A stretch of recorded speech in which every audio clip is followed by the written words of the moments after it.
Una notizia bomba è appena esplosa sul mercato dei trasferimenti, da non perdere. Siamo qui per raccontarvi tutti i dettagli di questo trasferimento che potrebbe avere un impatto diretto sul Napoli. Ma prima, lo sapete, vero? Lasciate un like, iscrivetevi al canale e attivate le notifiche per rimanere aggiornati su tutte le novità del club.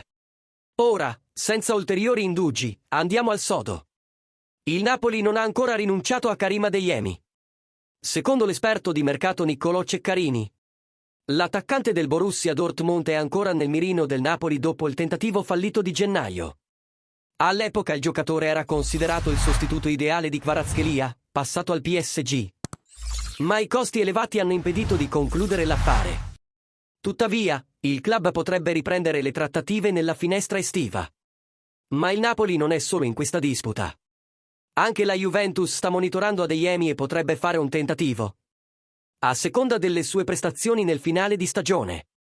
Se la vecchia signora dovesse assicurarsi un posto in Champions League, l'investimento in un rinforzo di peso potrebbe diventare realtà. Inoltre, il mercato della Juventus rimane movimentato, con il club che sta studiando la partenza di Douglas Luiz, che non è riuscito ad adattarsi alla squadra. Si sta valutando un possibile scambio con Sandro Tonali del Newcastle, ma richiederebbe un grosso investimento. Un'altra opzione per il centrocampo è Ederson, dell'Atalanta, ma il prezzo richiesto dal club bergamasco è alto. Ora vogliamo sapere cosa ne pensate voi, tifosi napoletani. Adeyemi sarebbe il rinforzo ideale per l'attacco del Napoli?